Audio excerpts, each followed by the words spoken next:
rosemary up top. Tikman na natin. So yun guys.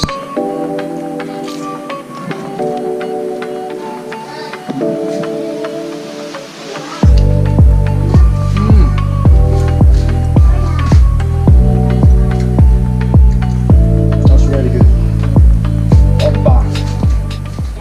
What's up guys? This is actually another day kasi kahapon hindi ko na nasikaso to kasi medyo late na kami nakarating dito, pero pre-reserve ko siya sa dito sa cooler with a bunch of ice, so they'll be fine. So ayan talagang fresh na fresh pa siya. Actually mga buhay pa nga sila nung nakarating dito sa sa bahay. First things first, kailangan natin kaliskisan. Medyo malalaki yung kaliskis niya, so we need to skill it. So ang bala ko ay ipifillet ko muna yung isa. Titingnan ko kung anong texture ng meat, kung matinik o pwede siyang nakafillet. So yan, umpisa na natin.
So guys, ito na yung dalawang na-fillet natin. So ang luto natin dito is be-breaded natin. So I'm gonna put some seasoning, herbs, and some magic. The rest, frozen na muna natin kasi marami yan. Baka naman magtay tayo ng isda nito. Breaded natin, and then kukuha tayo ng dalawa para i-bake. And the rest dilinisan natin and then ipo-frozen ko muna at titikman natin yung meat kung anong lasa niya sa breaded and anong lasa niya sa bake, and from there siguro mapipigure out ko kung anong klaseng luto yung iba. Okay, so mag-harvest muna tayo dito sa munting garden natin. So I'm just gonna grab a parsley. Yeah. So ayan, sinasarado ko kasi mahangin. Look at that. Look at the lettuce. That's the romaine and green lettuce. So medyo mahangin siya ngayon. Mahawa na naman ang mga tanim natin. Sabi malakas ang hangin. Okay, so I'm just gonna harvest parsley.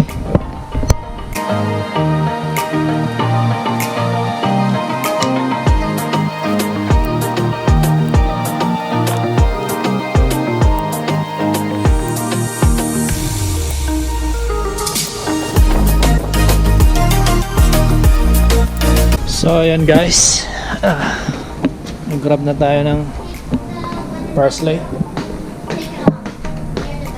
I'm gonna put here beside the lemon. Yan ang lalagay natin doon sa loob ng fish. Be-bake natin yan. Then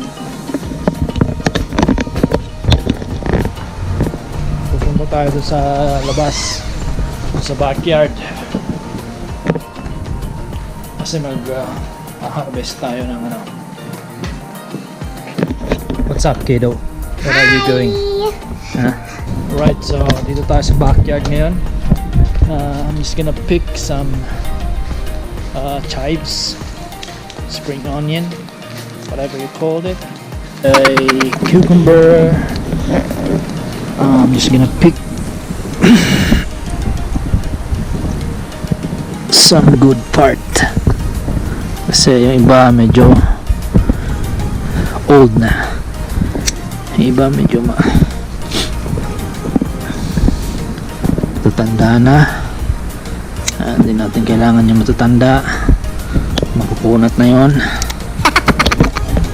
Alright, let's go here. So there's a bunch here, there's some oregano, and right there's a pandan.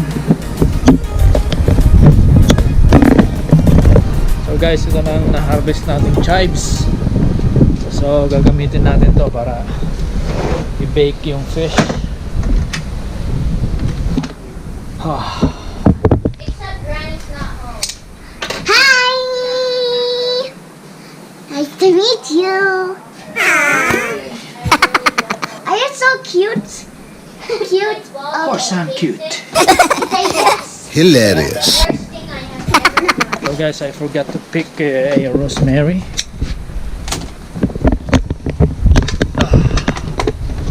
Rosemary's right there. Why he's cutting the plants? Why? Why?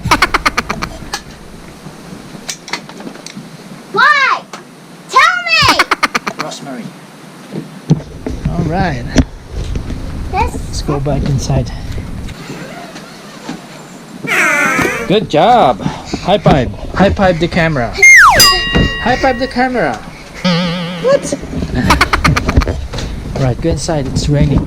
Hello! Now I'm going to eat these. Alright guys, I'm just gonna show you.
Right time.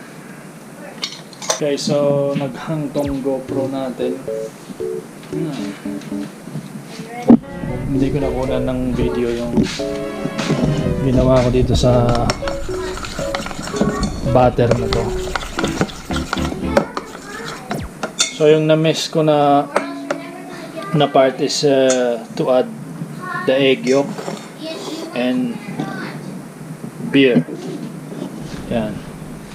So, ginagyan natin sa ng beer. Lalo yan. So, nandito na yung mga fish fillet natin. Kinat ko na siya in fish fingers. Something like that.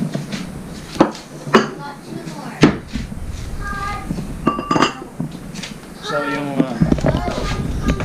fish natin, ayun na. Naka-bake na. So, meron pa siyang mga 6 minutes para maluto. Okay, so catch up later.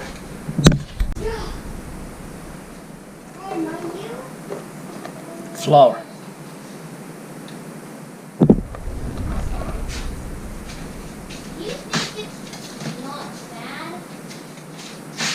Ilalagay na natin yung fish fillet natin dito sa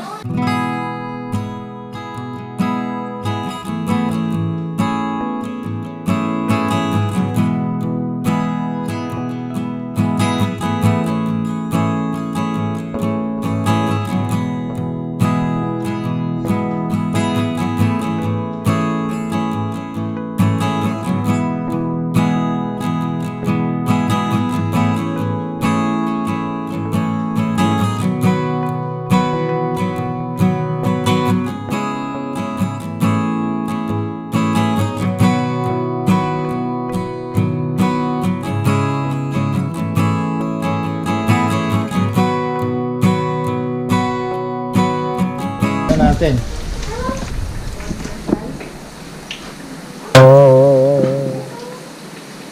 Matinik. So basically para siyang bangus. Look at the bones. So this is actually tasty. Pero matinik lang. You need to be careful with the bones. Look at that. See?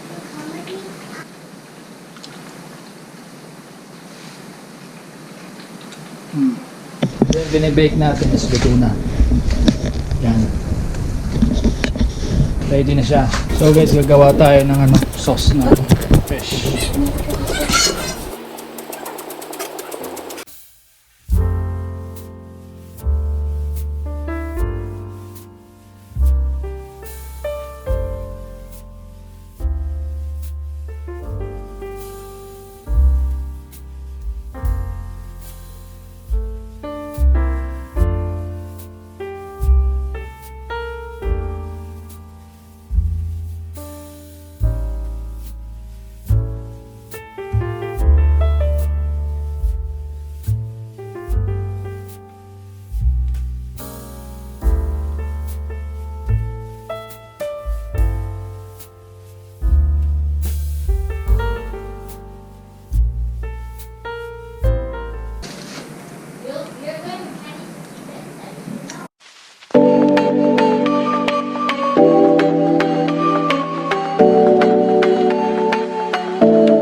Guys, thanks for watching again. Lots of love as always. Take care, stay safe and healthy. I'll see you in the next one again. Peace.